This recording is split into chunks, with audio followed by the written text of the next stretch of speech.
All right, guys, welcome back to the Adam Peter Fitness Podcast. Today on the podcast, I have Chloe Lansing. Chloe, for those of you guys who are not aware, is like one of the strongest powerlifters in the entire world.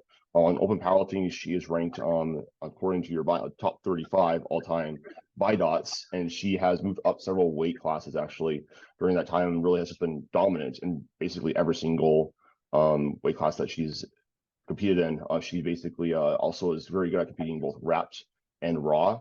So, those are both different skill sets. And basically, I remember, so my friend Sarah, I think I mentioned, I saw you like your son for posts, or some mentions, or you guys were coached by like the same guy. And I remember following you, and I was like, holy crap, this chick is like really jacked, and like she deadlifts a lot, and like, so like I don't know, that's why I started following you, and then kind of just started, I just feel it'd be cool to have a little bit of a conversation, talk a little more about your background. And so I was like looking online, I was like, I can't find anything. So wanted to basically interview you a little bit more. So thank you so much for coming on. Did I miss anything about you that you wanted to maybe bring up? No, I think we covered it. Thank you for having me on. I'm excited to talk with you today. For sure. So I guess just like getting started, it's like, I guess like as a kid, did you ever like what drew you sort of to powerlifting? So I was not I played like AYSO soccer when I was a kid, but other than that, I did not pursue sports in high school or college. What drew me to powerlifting was there was a point in my life where I thought I had to run to be in shape, and I was absolutely miserable. I was not eating a lot. I was running because I thought that was the only way to achieve like the body style I wanted. And then I think it was when Instagram first came around, I started seeing images of CrossFit women, and I was like instantly in love. I was like, I like that muscular body type. That's what I want to do. So that led me to starting to lift just kind of on my own at the college gym I was at the time. And then I decided I wanted to join a more serious gym that like revolved around strength training. So I found the Anvil gym in Cedar Rapids back in 2013. So you're from Michigan then? I'm in Iowa. Iowa. So, Iowa, okay. yes. Midwest. So I'm originally from so I was born in Once like Detroit, but like Midwest all kind of like blends together. They yeah, all really the states is. kind of like look the same when you get down to it. So I think like one of the things I stood out to me there is that you were like always attracted to sort of that the more muscular, like feminine build. And like I guess like that's pretty counterculture to like what most women like sort of like. Like, did you have like any influences that may have like made that more attractive to you? The it was a CrossFit woman that was like really prominent at the time. Was her name? I don't think I remember it right now, but she was really prominent. She had 6-pack abs, and I was like, I love that. Like, why am I trying to be skinny and like get a thigh gap? I'm like, that's what I want to look like. Yeah, no, I think that's awesome because I think that especially nowadays with the social media day and age, we see a lot more women sort of like embracing that part of like, hey, like you can actually like really muscular and really Yep. strong, and like that's actually like still feminine, Mm-hmm. because especially because most people I think sure that you go into gyms, and I don't know, I'll go into like commercial gyms and train, and I'll see more women like training and really embracing strength training, and that's been like really cool to sort of see that it's sort of become a lot more accepted. It still is a little more counterculture. I think a Yeah. lot of women are a little more afraid to eat because of some social stigmas. But Mm-hmm. do you ever have like any, when you were sort of coming up and you were embracing this and strength training? Do you have like any people that were a little bit like very supportive of that, or sort of told you like, oh, you're getting like too strong, like stop Yeah, it? that's actually funny because so when I first started competing, I was in the 123 class. I was not big then. I'm about 5'5". So 123 is too small of a weight class really for my frame. But when I was in the 123 class, I remember some like distant family members commenting on, you're looking big. And it's funny because I'm probably 30 plus pounds heavier now. So it's funny to see like the shift that we've made as a society. I think thanks to like social media where women like wanted to be like small and shrink themselves, to now, as you said, it's more acceptable to be to lift weights, to not be afraid to eat and like take up space. Yeah, I think that that's a really important thing because like so like just I come from a history of like having anorexia as like an eating disorder, and so like I understand a lot of that like that you're like oh like be small and like how that can really affect like psychology and like for me like the reason why I fell in love with powerlifting so much was because like that was the sport that taught me like hey like there's more to life than just like being small and it's actually feels like really cool like being strong and knowing that like it's like a cool party trick. It's like have you seen those memes where it's like they don't know I can blah blah and Yeah. it's like that's Yes. how I feel like it's like they don't know that like these legs can deadlift 711 like Yeah. it's kind of fun and I think that's probably like sort of like something that like you sort of feel right like Yeah. because what are your best numbers again?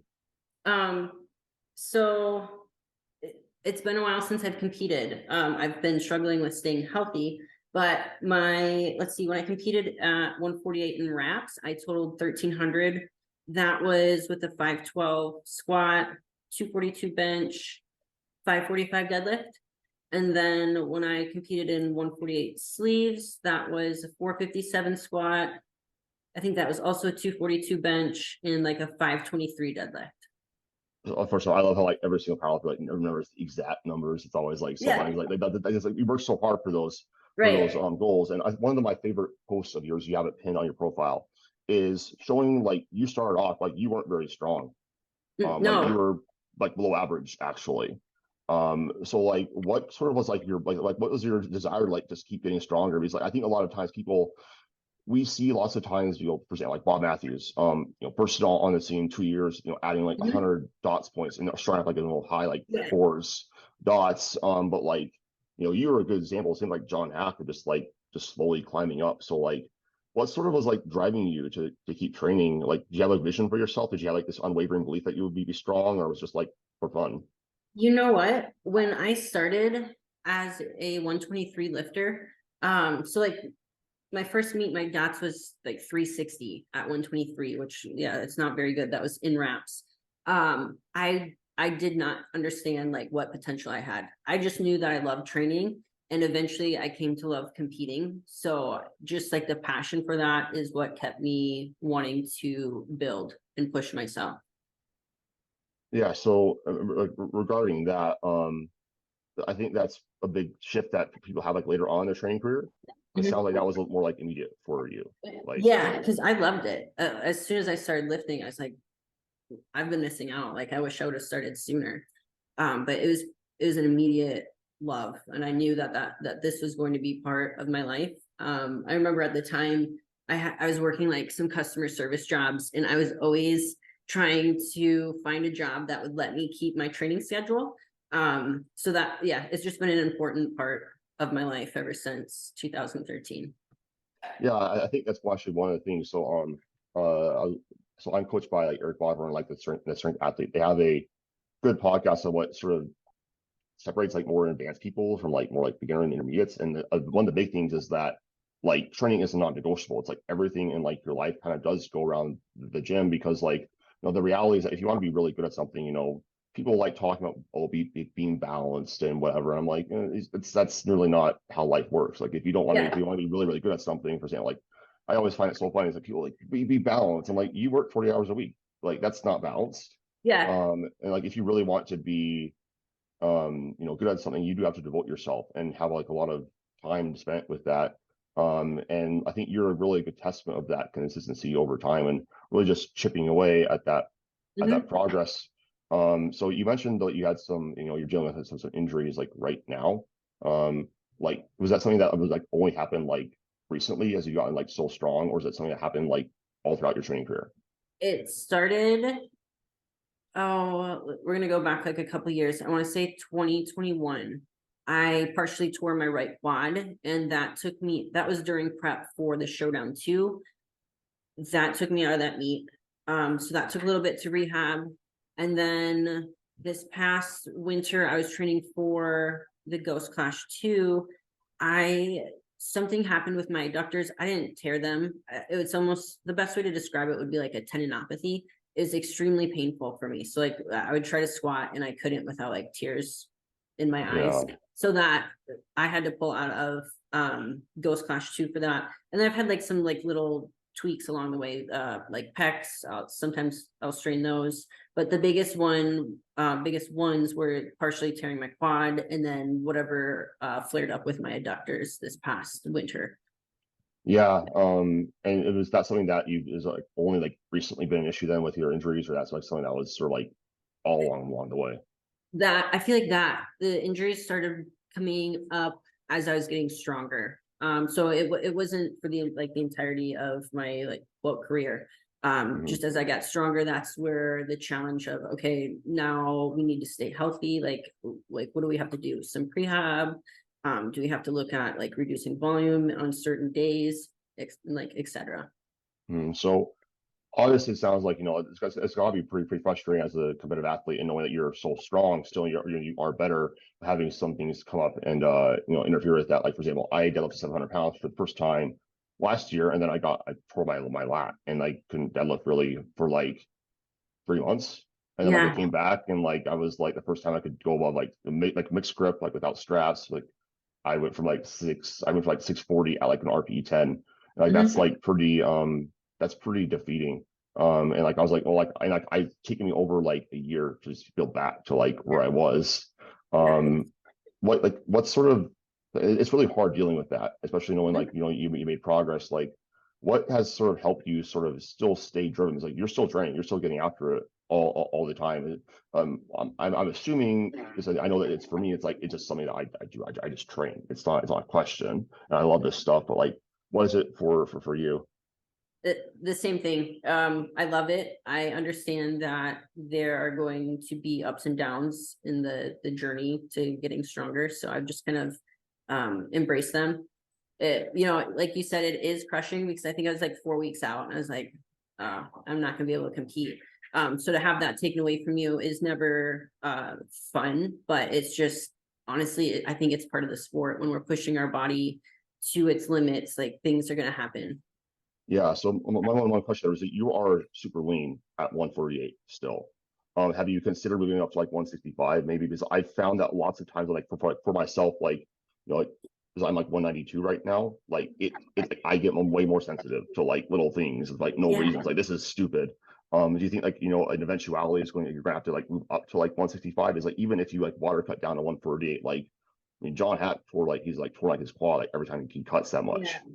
Yes. Is that So when I was prepping for Ghost Clash 2, when I ended up hurting my adductors, I was going in to the 165 class because okay? I had put size on, and I think I was waking up at like anywhere from like 163 to 167. So I had made the decision that, hey, you know what, it's time to take a break from 148 because in the years prior I had spent so much time being lean that it really started to affect me, and I think it was playing into like some of the injuries.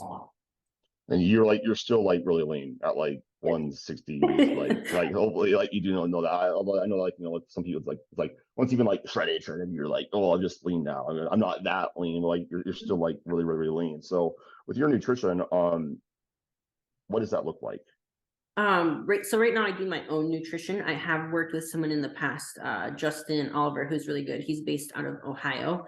Right now my focus is getting like at least 300 grams of carbs on training days. I back off a little bit on rest days.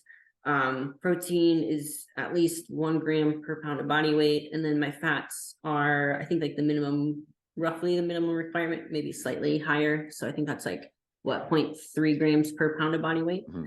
Yeah. Yeah. Yeah. So I do my own nutrition, and then I am pretty good about keeping cardio in my routine. I get 10,000 steps daily. Like that's always that's another non-negotiable for me. I'm always trying to get movement in. And then right now I am on the bike for like 15 to 20 minutes, anywhere from 3 to 4 times a week. So I love that you brought up that you do cardio and you get your activity in, because I think one of the main limiting factors a lot of people have is, especially powerlifters, the whole stigma is like, don't do cardio, it's going to like kill your gains, like don't move at all. And I Yeah. found like the exact opposite, because people don't understand like the main energy system used when you're resting and recovering is the aerobic metabolism. And if Right. that's in like really shitty shape, you're gonna have a hard time just like recovering and getting stronger. Yeah, I think cardio is beneficial. I think it helps my recovery as long as I'm not like, you can't overdo it, obviously, but like a certain amount of cardio is only going to benefit you as a power lifter. Hmm. Yeah. So with your athletes, do you make them do formal cardio? Right now, I don't. I do suggest that they get like some movement in, or let's say like post meet, I have them take a week away from the barbell. I'm sorry, my dog just decided that's It's okay. zoomy time. That's fine. She can do zoomies on screen if she wants. Terrible timing. What is your Uh, dog? so I have two English bulldogs, which they're supposed to be like couch potatoes, But they but aren't. one of them is they are, but apparently it's playtime. What was I saying? Something about You're athletes. talking about athletes and cardio. Oh yeah, so like I encourage them to get some movement in. Right now, I don't program in like specific cardio, like getting on the bike. I'd say like the most cardio that I put in a program right now would be maybe after a meet. I have them take a week away from the barbell. I don't even make that optional. I'm just like, you guys are taking a week off the barbell. You're gonna do like maybe some sled drags and just move your body this week. Yeah, that's something that like I've learned that for myself, like I need to take at least like a week after like my meets to not touch the barbell because like it's like especially when I was more like I think it's funny is like if I had a good meet, I'm more fine with it. And I was just like I didn't have a good meet, I'm like okay, I'm Yeah, like insecure right now. right. Yeah, like people want to just jump right back in and hammer themselves in the ground if they have a bad meet. And I'm like, that's probably one of the worst things you could do. Just like take the week off. It's good for you mentally and physically. Well, plus I think sometimes it's like sometimes you just have a bad meet. Sometimes like you have a great training cycle, but the meet just sucks. Like the meet Yeah. isn't like one of the things I always have to remind my athletes is that like number one, especially like first time athletes, like the first meet, I remember how it was for me. For me, it was such a big deal. I'm like, if I don't do well, I suck, and I'm never gonna do the sport again. But then like I've gotten like more meets under my belt, and just like this is a really I like talking about like sports psychology with more advanced athletes. I think that's one of the main thing that changes as you get to like you understand like the skill of training better, how to approach your training sessions, Mhm. like you understand like more like what meet prep actually is like. And for myself, like I've just kind of learned like, hey, I can just have a really shitty meet because like sometimes it just be like that sometimes. Yeah. Um and other times like and like have a great training cycle. Or other times like I have a really bad training cycle. Like when I hit 700 pounds, probably like one of my worst training cycles on deadlift ever. And Mhm. I've still got that. Whereas I like one of my last piece is like one of my better ones, and I just shit the bed. Um, so like going around like meet day, like what sort of goes into that preparation for you, like going into it? So that was one of my first challenges, I'd say, as a powerlifter. Since I really did not have a strong background in sports, I was terrified of competing on the platform. And I think I had at least three meets where I just like turned into like a deer in the headlights when it came to squat. Like I would just forget what I was doing. And I took that really hard at the time because that was like 10 years ago. I was younger and I was kind of like putting a lot of my self-worth into like how I was performing. So for me to overcome that, I used a lot of visualization and honestly, even journaling. I would write very specifically like what I wanted the like how I wanted my meet day to go. Or if I was having like a heavy training day coming up, I would sit down and write what I wanted that to feel like. And I would also like take time to like close my eyes, picture it. And that was a game changer for me. So I still use a lot of visualization for training and then also in meet prep for So can meet you day. go a little bit more into like what that visualization like specifically looks like for you? What it's like for me. Yeah, because like I know some people, it's like they're very much like they really picture like everything down to like this is like what the smells are going to be like. This is like what I'm going to feel like, etc. Yeah. Like Yeah. other people like visualization is just like I have a meat and it's going to go how it goes. Yeah, mine's a little more detail with detail. So I will close my eyes. I'll either like sit up straight, or I might be like laying down, but I will literally go through like warm-ups in the warm-up room. So okay, this might be a little weird. Sometimes I'll look up the venue so I know what the venue looks like, and then I can visualize that in my mind as I'm doing this. So I will go through like how I want warm-ups to feel, And I kind of like put the intent of like, this is fun. This is going to be a good day. And I picture going out onto the platform and how the bar is going to feel in my hands. And then I want it to be automatic on meet day though. Like I don't want once I'm under the bar to be like literally thinking about every movement I'm doing. So visualization helps me to make the movements just be autonomous on meet day. Yeah, I really do relate a lot to that because we're muscle up, like, I think it's so normal. As number one, I always tell people if you're a little bit nervous, like on a meet day, like number one, like nervousness and excitement are kind of like the same thing. So I started like reframing. I was like, oh, I'm excited. I'm not Yeah. nervous. And then also having like lots of positive self-talk about like Yes. I'm going to have fun, like you said. I'm going to feel strong. The weight's going to feel heavy on my back, but that's okay. It's supposed to feel Yeah. heavy. That's what the Yes. sport is. That's an Um, important one. yeah, that's one of the things I wanted to talk to you about after this because that's I should just do it right now. Like I remember, I remember like I would freak out every now and then. I'm like, oh, this weight feels heavy, Mhm. and I'm like, that's not how it's supposed to feel on meet day. It's supposed to feel heavy, Yeah. like and like that a lot of times like I struggle with it a lot on squats because squats freak me out. Mhm. Whereas like bench press and deadlift, I'm like, whatever, it feels heavy. It's supposed whatever. I don't freak out about it. And one of the things that I just really had to like remind myself is like number one, that's the purpose of this sport. And reframing it to like, it's okay that feels heavy. I'm strong. Yeah. I'm strong. And that's one of the big positive words of affirmations I tell my clients is like before they go out on the platform or in training, it's like, yeah, it's heavy, but you're strong. It's okay. Just yep, just because it's heavy doesn't mean you can't do it. Yeah. Because I think people always get like going around like meet day, like peaking is it definitely is a thing. It definitely Mhm. does help you, but it's not this magical thing for like 99% of the lifters. I know everybody's had that one meet where, holy crap, like that lift was like really easy. I had no idea why. It was significantly easier than I was expecting. And Yeah. that's awesome, but you can't like really plan for it. And That's very yeah. So like in your experience actually, because like I've only had like I like one meet where squat felt really peaked. This last meet was like bench was like really peaked, and mhm. then deadlift was really peaked at like that one other meet. Like for most of your meet day experiences, like have you really had like any sort of like big peaks or like what's sort of like meet day look like for you? Um, I remember when I competed at Hybrid Showdown at 148 in sleeves when I totaled 12. I think that was my 12:23 total.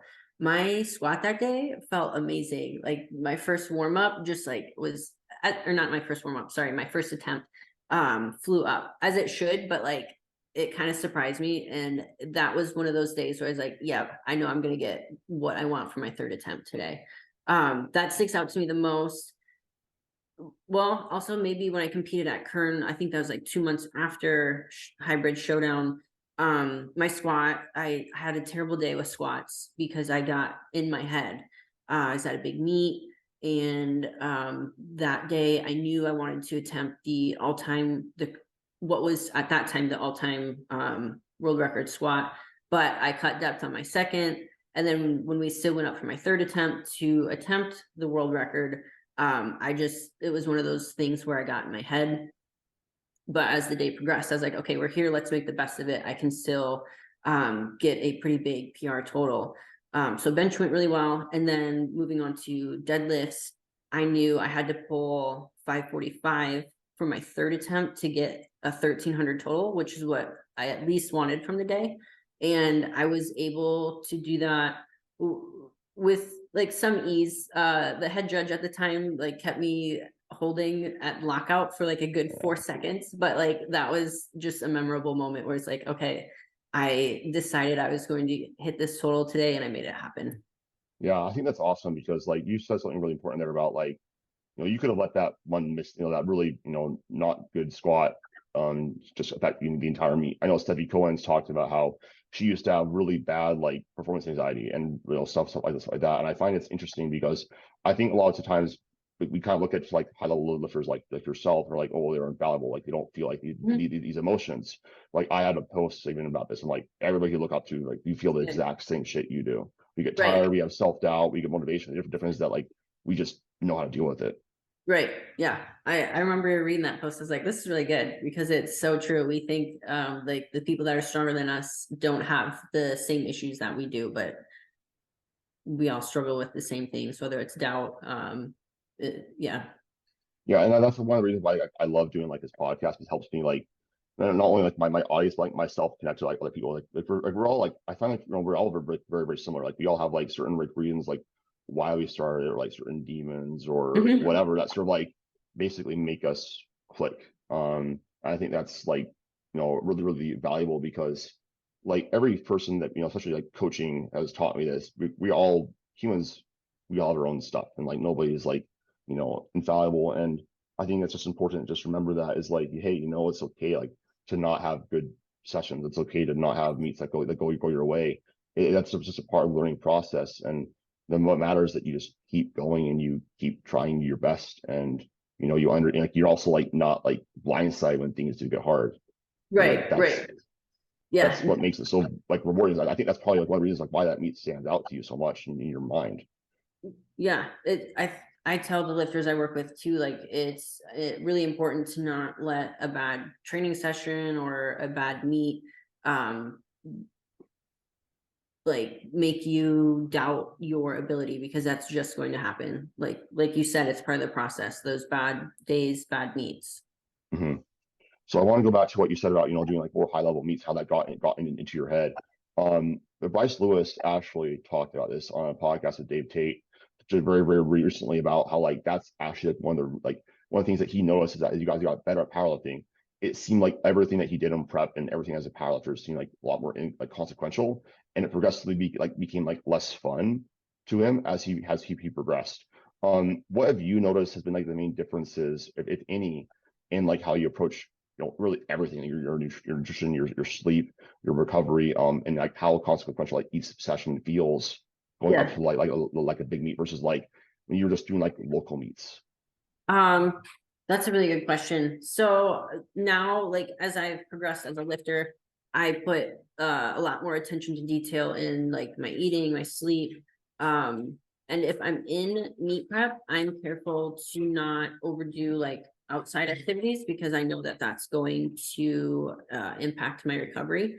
I wouldn't say that for me, that having to like sacrifice maybe some like I don't know nights out with friends or something like that has made the sport less fun. That personally doesn't bother me. It's part of it. If I want to do well, then some sacrifice is going to have to happen. Hmm. But yeah, I've like compared to what 10 years ago, I just pay more attention to all the details, eating, sleeping. Hmm. And so like when you're traveling for a meet versus like competing like locally, like so like what have you found like goes into that? Because that's something I've never personally done. I've only done Mhm. like local meets. Like what are some big tips that you have for people who are looking to like maybe it's like their first like more like national level meet, like and they're Yeah. traveling for it. Like what are some things to do to like really make sure you're prepared for that? So let's see, I had to fly to California for Kern, and then I've also gone down to Florida for a few different meets. I I start my like packing list a few weeks out from travel so that I can be super thorough. I can double check it. So that helps me because that's like something I can control, make sure I'm taking all the right equipment. Um, and for me, I have not had to like cut a lot of weight, like water cut. I just won't do that. If I'm competing at 148, I'm usually walking around at 153 by meet week. So I don't have like any solid advice as far as like if you have a major weight cut, what to do if you're flying, etc. Because I would just kind of slowly eliminate carbs over the week, and then I'd be on weight by weigh-in day. Okay. Yeah, so basically just like planning ahead and just like being Yeah. aware of like how early would like to usually like show up. Oh, yeah, that's a good question, especially if there's like a time change. Yeah. So when I went out to California, I want to say I was there 2 days before weigh-ins so that I could adjust a little bit to the schedule, like the time change. Because I think it's a 2 hour change from where I'm at. And then Florida, like a day, because that's only 1 hour. Hmm. Yeah, Okay, so cool. planning ahead to get there early is beneficial. Yeah, cool. No, that makes a lot of sense. And then like as you've gotten like, do you find that those high level meets are they more fun for you, or like are they more stressful, or how do they feel? They're fun. And I had an interesting conversation with one of the lifters that I work with the other day. She had competed at, I wouldn't say it was like a local meet. It wasn't a huge meet, but it was sizable. She found that a lot of the people at that meet were kind of like, I don't know if I want to say catty, but not as welcoming as they could have been. Whereas any of the big meets that I've gone to, like Kern or like Hybrid Showdown, um, everyone in the warm-up room is there to help each other. Even though like money is on the line, I have not had any encounters with anyone that was like shockingly negative. Everyone there is like fun and ready to help each other succeed. Yeah, that's such an important part about this sport, and that's one of the things that I always think it makes me sad. I never heard of like one of my lifters going to meet and like people have been really catty or negative, but like I think that one of the awesome things about the powerlifting is that you kind of know like, well, if you're stronger than me, then you're gonna win. If I'm Right, stronger right. than you, then you're gonna win. Whereas like Yeah. bodybuilding, it's kind of just like politics and it's a subjective sport versus like objective. I think there's also like a lot of respect among competitors at that level too, because what sacrifices go into it. That makes sense. Yeah. Yeah. So I've always had positive experiences at the bigger meets. Yeah, I mean, honestly, I tell like most of my clients and like most of my friends like now like my best friends that come from powerlifting meets and the powerlifting communities. I think that it's a person I can actually like relate to because like people don't like like, most people don't really understand what it's like to like have like eat the same foods most days and have like the same like wait times, the same meal times, whatever. It's just very like random. And I was like everything that we do is sort of structured. And one of the things I've just really gotten away from you is that everything that you do, there's like a purpose behind it. And it all kind of leads back to the sport. And I think that's a really excellent message to anybody who really wants to maximize their potential in this sport in particular is that if you really want to be at a high level, like you need to make sure that you're taking care of business outside of the gym so that you can take care of business inside of the gym to make those sessions as productive as possible. If not, you're just not going to really see where you can go, like what your max like potential is. And that's what drives me personally is like I'm just obsessed with like seeing how freaking strong I can get. Yeah. Like I know I can get lean. I know I can get like more muscular, but like getting stronger, like there's something about how like what the confidence it gives you and how you Yes. feel like again, like I came from being like anorexic and feeling weak all the time, barely having the energy just like get up and go to the bathroom. And like now I'm like, oh, like now I can develop like this. And like it's a really cool feeling. Like have you sort of felt a similar way from the sport? As far as like the feeling that strength gives me. Yeah. Yeah, it's very empowering. Especially like as a woman, sorry, I guess that caveat because again, you're taught to like, just fit in, don't take up space. Right, right. As a woman and technically as a differently abled woman, it has been really empowering for me to appreciate my body for what it can do. And yes, like I appreciate also how it looks, but Mhm. just being strong is one of the best things I've ever done for myself. Yeah, I love that. So if you have like so let's say there's like any girls listening to this podcast, they were getting into the sport and they're a little bit nervous about, maybe starting their journey, maybe they've had a history of like under eating for most of their life. Like what piece of advice would you maybe give them? Well, I can relate because I underate the first few years of my lifting journey. So my advice would be to eat because you will ceiling yourself if you're not eating. You're not going to see the results that you want to. Food is your friend. It's going to help you get stronger. It's going to help you put on the muscle that you need to get stronger. And I think you'll be pleasantly surprised by like how good you feel once you start eating enough. Hmm. Yeah, and I found out for myself, it always gets a little bit scary for me whenever I go into a surplus, but what eases my anxiety is like, oh my God, I'm like really strong. And like, I like how I look too. Like there's the cool thing about powerlifting is that the side effect of getting stronger is that you also tend to build a lot of muscle and look good. Your Yeah, muscle looks good. it does look good. It looks amazing. Yeah. So I want to, I guess like one last thing about your nutrition before we move into like training. When you are like moving up like weight classes and you work with like with your nutrition coaches, how fast have you typically gained that weight? Because obviously, like there's other things at play here, but like how fast would you typically, gain that weight? I remember early on, I did like a bulk, and that was, I want to say that was like when I was going from 123 to 132. That I did not handle well because I was just like eating everything. Now I prefer a little bit of a slower pace, like maybe a few pounds a month. Anything over that, and I start to get a little bit uncomfortable, and it's not necessarily I'm not necessarily gaining the tissue that I want to. It's usually like fat tissue instead of lean muscle. So I kind of prefer to gain at a slower rate. Somewhere around like, I know like women, like you guys are just like, you don't weigh as much. Like you used to like more like 1% like per month around that. If that's what like 4 or 5 pounds a month would be, then yes. Oh no, that's like 2%. Oh, Or is like it? Okay. 3%. So you definitely do gain a little bit faster then. Yeah. Yeah. Yeah, it's like, okay, cool. No, I think that's helpful. It's like that's the thing is like you probably again like for you like everybody has like different like genetics and like partitioning potentials and like you have good genetics clearly. So you train with a lot of volume. Yes. I'm assuming so like you can get away with like a larger surplus than if you're not you're more natural. You're not doing that much volume. You're not sleeping well. Like you have everything like teed off, and like that's one of the things about like all these guidelines are just guidelines and hit under like the individual, like what their context is. If somebody's not sleeping, they shouldn't even worry about changing their body composition. It's not going to Right. happen. Right. Like take care of the essentials first. Yeah. hmm Okay, so going a little bit into your training, you just sort of mentioned that a little bit there. So, how often do you train per week? How specific is your training to the big three? How many variations do you use? And then how has that training changed over time as you progressed? Right now, I am in the gym training 4 days a week. I have a primary squat day.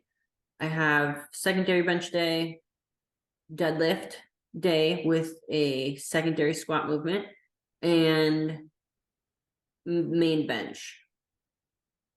Okay. I forget the rest of what you asked about my training. Let's like how much that's like how much volume do you like do on like the big three or like versus like accessory focus, because there's sort of two camps of like training is like really specific volume to like the big three, not many accessories, and but like some people do like less volume on the big three or more accessories. Um, I feel like I'm somewhere in the middle because like I can handle a decent amount of squat volume, and then I have accessories like on all 4 of my training days. Those accessories are focused on bringing up like any perceived weak areas in my lifts and or body. So right now I'm like 18 weeks out from competing.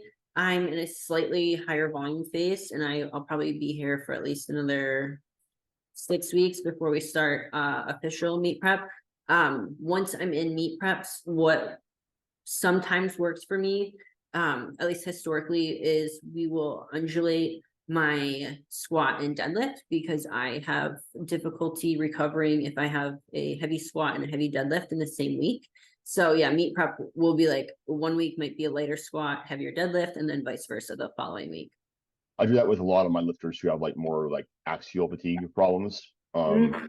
Like you get really beat up on that. And so like I think that's awesome. Like, there's so many different ways to sort of bring down around that depending on like, because you're probably really sensitive to intensity on both of those. Yes, I am.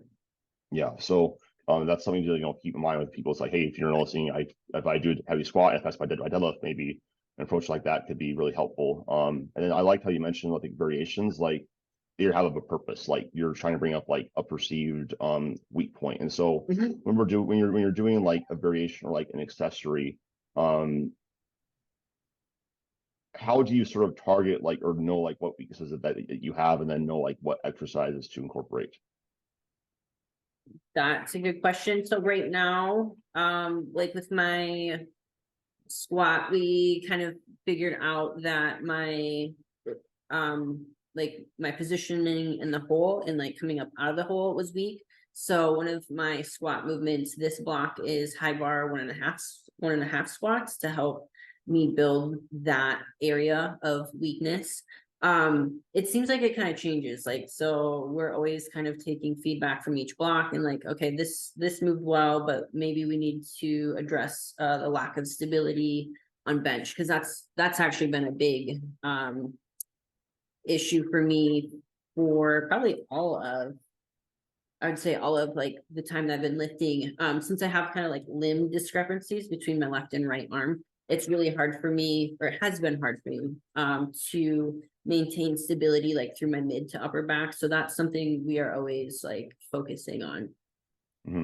So more so it's just like, you're sort of, you look at like how you're moving with like your videos and like how like the lift feels, and then like Right. sort of like you kind of like guess and check, oh, maybe let's try like this Yeah. variation, and Yeah. and that'll help out. I think that's a great point, because one of the things I sort of learned is that for myself, there's like certain variations like really help me. Mhm. Like for example, I don't find bench press too hard to get the technique down. I don't find deadlift, like those have all been very intuitive movement patterns for me. But squats, I am stupid. Like I forget how to squat. It feels uncomfortable. I never like it. I'm like, this is a stupid exercise. Like, even if it's just like the same like weight, like even if it's like really light, it still feels heavy. It's just of how I'm built. Um, Yeah. and I found that for myself, like we've experimented with so many things, and um, if I kick out pause squats, like I become a way worse squatter. My maxes like actually go down, Yeah. because I'm not able to like maintain that good positioning. And so one of the things that I've noticed with a lot of my lifters is that like the better built you are for lift, like the more specific you probably can be with it and get more benefits. And I think that's why you'll see a lot of the times like the top level powerlifters, like especially like in the IPF, lots of the training is just squat, bench, and deadlift. But I Yeah. think that's a really poor example for most people, because most people are not, by definition, that elite level. Right. They're average, and therefore more variations should be used in training. And I that's why agree. I love like hearing this from like you, because like you're an elite level lifter who, like you say, hey, I have like limb length discrepancies. Like Mhm. I'm not particularly built really well for like any lift. And you really had to claw for all that progress, and using variations has been like a really big thing, because I'm assuming you don't really keep the same things in like that often. It's just like probably more so just going into a meet when it's like more specific. Is that correct? Somewhat. So you made a good point about kind of like experimenting and finding what works for you. I know that SSB bar, the SSB squat, that's always a good accessory for me for both building like my squat and my deadlift. So that's something that I have in my program frequently. Um, Other than that, yeah, it's kind of like, okay, what do we need to address? But I do have like a couple like either main movements or accessories where I'm like, these can stay in. Mm-hmm. And so when you first started off lifting, did you follow any sort of program, or was it just kind of just like winging it, or like following like free programs online? When I very first started, Yeah. okay, so when I joined Anvil Gym in 2013, it was owned by a strongman named Ken McClellan. He was my first coach, so he did my programming. From there, I moved on to, I want to say my ex-fiance did my programming next, and that worked well. He took a Chad Wesley Smith approach to training. I responded to that for a couple of years, and then I started to kind of hit a plateau. That is when I reached out to Trevor Jaffe was my next coach. And we did very well together. He was the one that helped me to the 1300 wrap total and then the 1223 sleep total. I'm actually back working with him again. I'm just kind of listing off all the people that I've worked with. Mm-hmm. After Trevor, I went to Chris Bridgeford for a while. After Chris Bridgeford, I went to another coach, and that was the last summer. That did not work out at all for me. Um, Recently I worked with Matt Domney of Compound Performance. We built a lot of strength together. So I would say I've been most influenced by Matt Domney and Trevor Jaffe as far as my own approach to like programming for clients. Mm-hmm.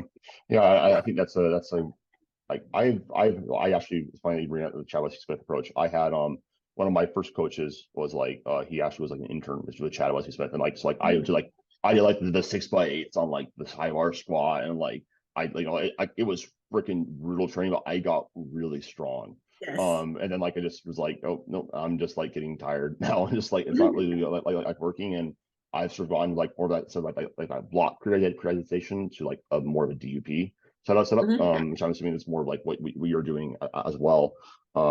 What's so like in regards to like choosing a coach then, because you've tried a lot of different coaches, like, and so clearly you have a little more experience with this. What would you say is the most important things like to look for when selecting a coach? Ooh. I Yeah. mean, I feel like it could literally only be like for like you, because like, but like, you know, just, I feel like I've learned a lot of like what to do and what not to do. Coaches that are good with communication, timely with programs, those are my big two. If I have to remind you to give me my program, it's not going to work out.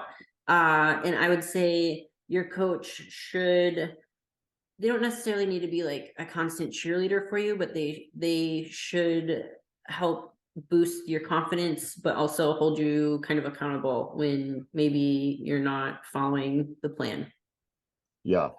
I have a very similar like checklist for me too. Like for me, it's the number one is like good communication, and they're like Mhm. willing to like collaborate with me on programming. Is like I Yes, know a that's a lot good about one. it, Yeah. because and that's one of the things I always tell my clients is I'm like, hey, like I know a lot, but like you're the one doing the training. You're the one that knows like how it feels for you. Like, you know, I need to know certain things. Like for example, one of my clients is like, oh, I always feel pretty fresh on squat, just like weak. I'm like, okay, well, we're already doing 2 days a week. We're already doing, you know, 4 or 5 sets on both those days. We probably need a third day.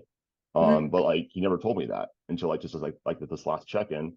And so like that's been a big thing for me, especially because it's like especially like the more advanced the lifter is, they have more data about themselves. Like you can, Yeah. that's really how you find like the best training approaches. And at the high level, I think that's how most programs are created between coaches. Mhm. It's more collaborative than it is just like coach says do this and I do Right. that.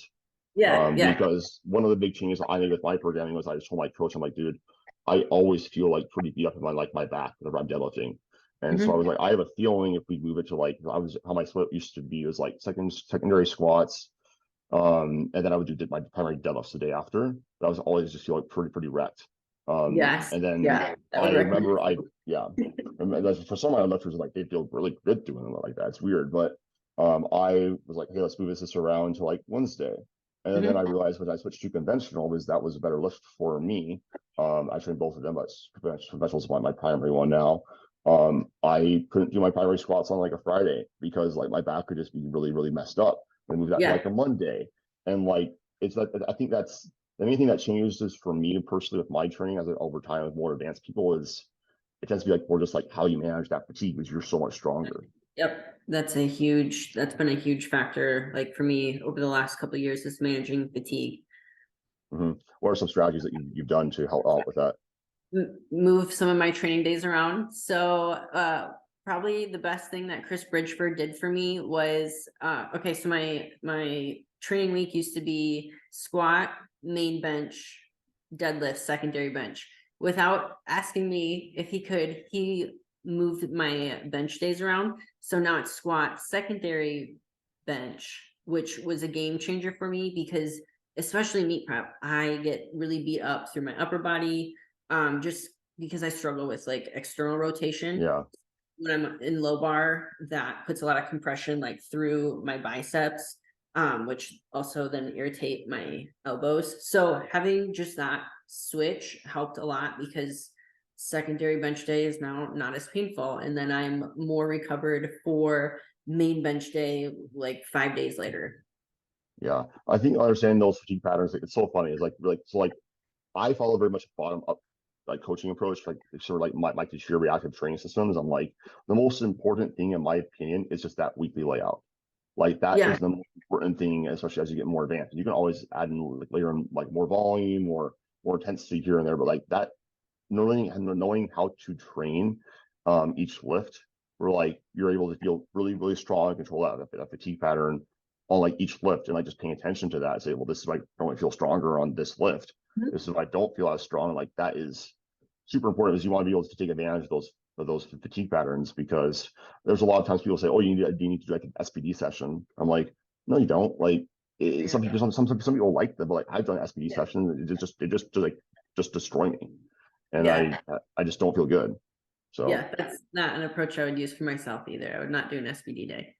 yeah, no, but like again, like for some people, like it works. Like a lot of that has also to do with like psychology of the lifter, and like what do they like? Some people will get very, they're very even keeled, other the training days, and other people it's like they really like they do better if they don't like have like a big performance coming up like on like one day, and they don't have as much of that psychological dump. Is and my hypothesis like how long people can sort of train for without like a deload. I think it's like more psychological than it is physiological. I think lots of Yeah. times it gets really hard doing that progressive training, and you just kind of beat up, and you don't like really want to lift because you're getting more tired, and your brain sort of gives out like before that. But I think your body can really kind of just keep pushing most of the time. Yeah. Yeah. So for me with deloads, I have to be pretty regular with them. If I'm in meet prep, they are after every third week of training. Off season, I can usually do after every fourth week. So that's something that I've learned about myself is to not really push it beyond that, because that's maybe when I start getting into territory of like, oh, you know what, now I just tweak my pec, or like I'm run down and I'm not enjoying myself. So deload is really important. It's actually really interesting because I found a similar thing with my coach, especially with like higher intensities. Mhm. Because how my weeks go, it's like I do like higher volume weeks one through three. Then on my highest intensity, we sort of do like a taper with like the volume, and Yeah. like that actually works a lot better for me than if we have like a lower volume and a lower intensity week, because that actually like detrains me for like the rest of the block. And so it's always really interesting. But deals are definitely something that if you're not doing deloads or you're not structuring in those phases, like do that, then like you're going to feel a lot better. Like one of my lifters, like he was like, I just all the time feel like, oh, I have some like overuse injury, like my elbow. I'm like, let's do a different week of training then. Like we're not doing like the same movement patterns, and they come back Yeah. like I feel so strong and like I'm fine again. Um, so it's always good to do that. So I guess just to wrap up some rapid fire, more fun questions. So, Chloe, what is your favorite food? Pizza. Pizza. Okay. Wood What is your fire. favorite wood fired? Okay. Yeah. Like what toppings? Uh, and like pepperoni or like the fancy salami. Cool. If you could be an animal, what would you be? Ooh, I'm gonna go with lion. Lion. Why? That was my favorite animal when I was a child, and I like adored Lion King. Oh, very nice. If you could travel anywhere in the world, where would you go? Back to Paris. I've been there twice, and I would go again. Awesome. So what's your favorite lift of the big three? Favorite lift? Ooh, right now deadlift. Biggest pet peeve? Mm, people that do not have the ability to self-reflect. That's me too. I guess last one. What's a good one? If you could travel back in time to any era, where would you go to? Uh, is it the Or 50s? or meet like one famous person. I'm gonna go with going back to I think the 50s is when they had a poodle skirt, right? Like that Yes. was like such like what was that time frame of fashion? It was just so specific. So it'd just be cool to go back and experience that. Yeah. And if you could like meet one famous person, who would you meet? One famous person. Ooh, I don't know if I have an answer to that one. I really don't think that I do. What about Yeah. you? What would yours be? If I was to meet one famous person, that in We're that's both a tough drawn. question. And wow, that's like I didn't realize how hard a question I did just did ask. I'm trying to think of like influential people. Um, This so is like some I'm a really like music is really like important to me. I would probably meet like what's his name? Like somebody like Beethoven or something like that, just to like yeah. understand like what like like kind of got like their brains ticking, or like more like currently like you two. Like I would love to meet like that band. So wow, that was a really hard question to end off on. I I feel know, like really but bad about that. No, it's okay because I feel like as soon as we end this, I'm gonna be like, oh, you know what? I have an answer to No, that. and now I know it's like actually this guy. I guess okay. Last one. This is a good one. And on. Do aliens exist? I think so. I think so. I think so too. Yeah, And if you feel I that, I believe don't. in. I like to believe in woo-woo stuff. So yeah, yeah, I just. think ooh stuff is very real. Mhm. So awesome, Chloe. Thank you so much for coming on. It's been awesome to talk to you. If people want to follow you, maybe hire you for coaching, where should they go? My Instagram is at Chlo CHLO .Mae and they can reach out there. Awesome. So I'll include that information in the show notes. And I thank you guys so much for listening to the Adam Peter Fitness podcast. I'll talk to you guys in the next episode. Bye. Thank you.